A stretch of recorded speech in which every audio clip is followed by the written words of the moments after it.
बिस्मिल्लाहिर्रहमानिर्रहीम। नाज़िर से मैं इकबाल जजवा, आप देख रहे हैं मेरा यूट्यूब चैनल और फेसबुक। नाज़रीन, पाकिस्तान में जो नई रैंकिंग आई है उसमें तो जितने भी इदारे हैं, जो 100-150 इदारे हैं, चाहे वो प्राइवेट हों, सरकारी हों, निम सरकारी हों, उसमें अदलिया है, इस्टेब्लिशमेंट कह सकते हैं, ये जो मीडिया है ये कह सकते हैं, अदर जो चीज़ें हैं, इसके अंदर रैंकिंग में कोई एक इदारा ऐसा नहीं है जो पाकिस्तान के किसी टॉप 50 तक की अपनी पोजीशन रखता हो। तमाम के तमाम आखिरी दर्जे के अंदर हैं। इंसाफ के अंदर जो मौजूदा रैंकिंग है उसमें 140 ममालिक में से पाकिस्तान इंसाफ के अंदर 139वें नंबर पे है। जो एक मुल्क बच गया, पता नहीं इथोपिया है या कौन सा ऐसा कोई म्यांमार टाइप, वो भी शायद इससे आगे हो, वो बच गया। इसी तरह से आगे जाएं तो बाकी भी ये जो तालीम है, सेहत है, इसके अंदर भी हम आखिरी दर्जे के ऊपर खड़े हैं और बदतरीन जो निज़ाम है वो हमारे पास मौजूद है।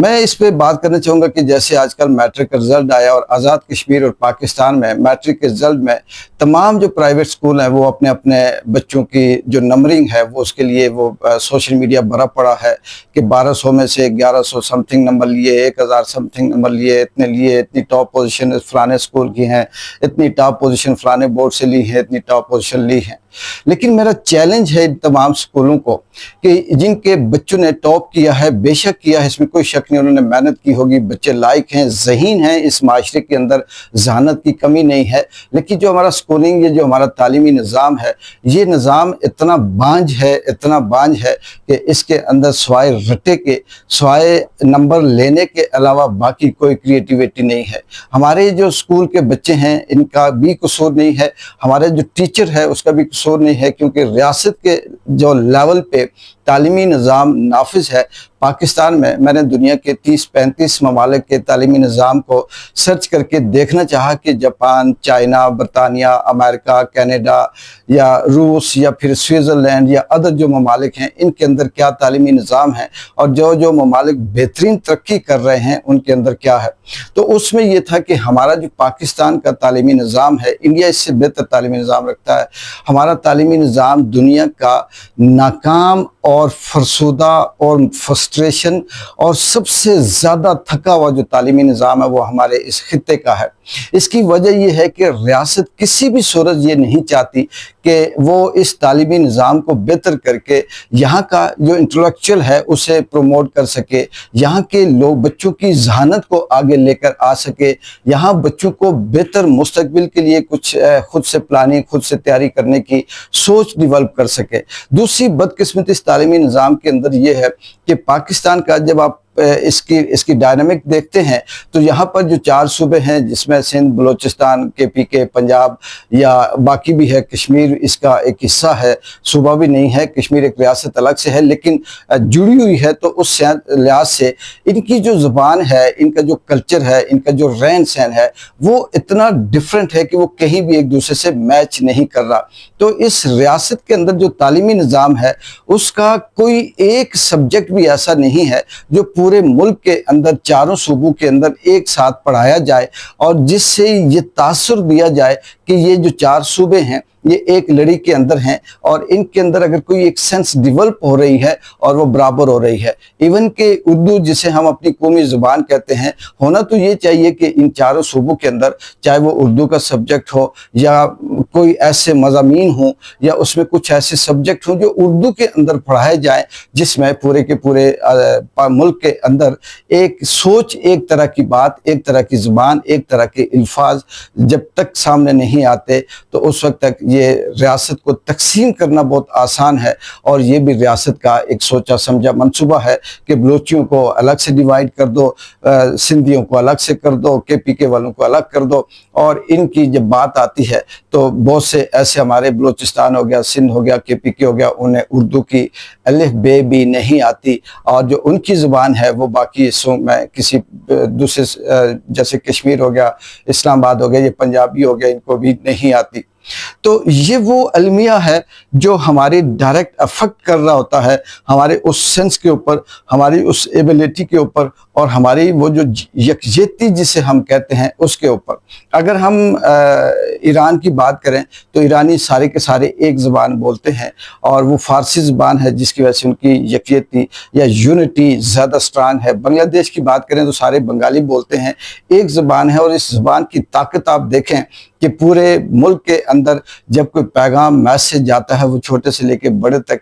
एक साथ पहुंचता है। पाकिस्तान के अंदर उर्दू में मैसेज दिया जाता है तो वो चंद परसेंटेज है जो लोगों की जो उसे समझती है वहां तक पहुंचती है। इवन के बलूचिस्तान में ये जो पिछले दिनों कत्ल हुआ, जो मियाँ बीवी को मारा गया, तो उसमें जो बयानात जारी हुए उसके अंदर भी ट्रांसलेट कर करके ये बताया गया कि ये औरत ये कह रही है, इसके बच्चे ये कह रहे हैं। इट्स मीन कि उन्हें उर्दू नहीं आती थी और इट्स मीन के बाकी जो दूसरे सूबे थे उन्हें बलोची नहीं आती थी। तो इस तरह से हमारे मुल्क के अंदर ये जो तालीमी लिहाज से बड़े बड़े इनाम दिए जाते हैं, प्रोग्राम किए जाते हैं, स्कूलों की भरमार है। और इसमें यह भी बदकिस्मती है कि हमारा जो वजीर है, हमारे जो वज़रा हैं, हमारी जो रियासत के ये जो बैठे हुए हैं, अपने आप को जब इन पे बात आए तो ये कहते हैं कि हम यहाँ पर लेजिस्लेशन के लिए आए हुए हैं, कानून साजी के लिए आए हुए हैं, बेहतरी के लिए आए हुए हैं और ये छोटी मोटी बातें हमारा काम नहीं। लेकिन जब दूसरी तरफ इनका करैक्टर अमली तौर पर देखो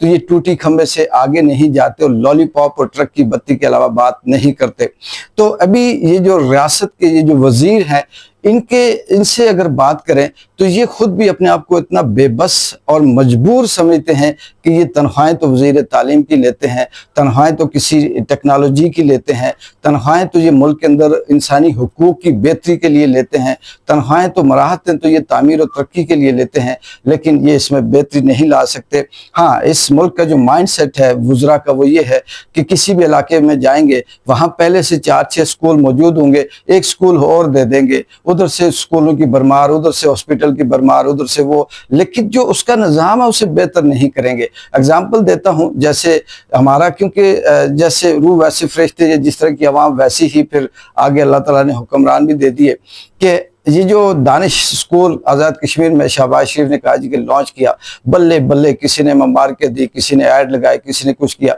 यार इस दानिश स्कूल को छोड़ो, जो स्कूल यहाँ मौजूद है ये रियासत उस स्कूल का निज़ाम ही बेहतर कर दे, उनके जो बुनियादी ज़रूरियात तालिब इल्मों की वो पूरी कर दे, उनका जो स्ट्रक्चर, जो चीज़ें उनकी क्रिएटिव आगे बढ़ाने के लिए काम आ सकती है उसको बेहतर कर दे। इसी तरह से हॉस्पिटल के अंदर जो मरीज की सेहत के लिए ज़रूरी हैं उन इंफ्रास्ट्रक्चर को बेहतर करे, या बाकी जो दीगर सड़कें हो गई, गाड़ियाँ हो गई, दूसरे जो पुलिस हो के महकमे हो गए, इनके स्ट्रक्चर्स को बेहतर करने के बजाय यहाँ पर एक और नई बात कर दी जाती है जिससे अवाम खुश हो जाती है। और शायद ये माइंडसेट 70 सालों से वो पुख्ता हो चुका है कि हम ये कहते हैं कि अगर किसी ने यहाँ एक और स्कूल का इजाफा कर दिया तो ये तरक्की है, एक और किसी चीज़ का इजाफा कर दिया तो ये तरक्की है,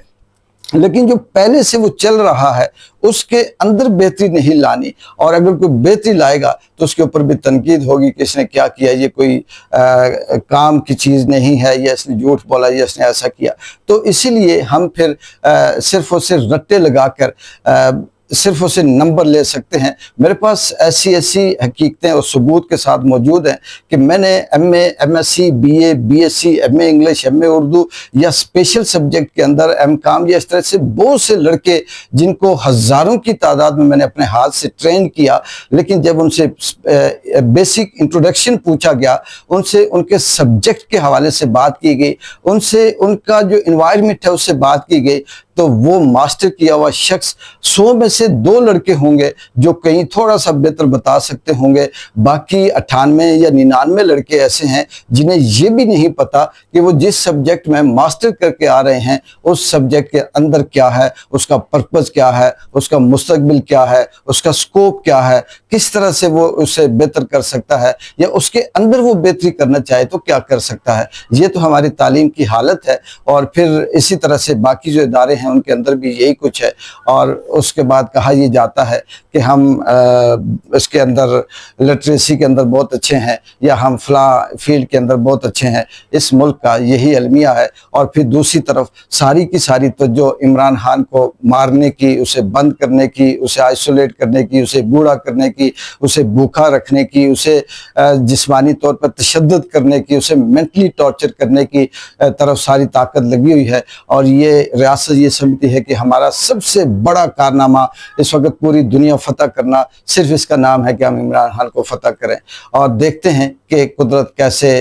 इस मुल्क से, इस अवाम के 25 करोड़ ना सही, 20 करोड़ ना सही, 10 करोड़ ना सही, 5-4 करोड़ अवामों की जो आहें फरियादें हैं वो कहाँ तक असर करती हैं, किस तरह से इनको अपने उस अजाब के अंदर लाती हैं, या किस तरह से अल्लाह रिएक्ट करता है। इकबाल जो की इजाज़त दें। अल्लाह हाफिज़।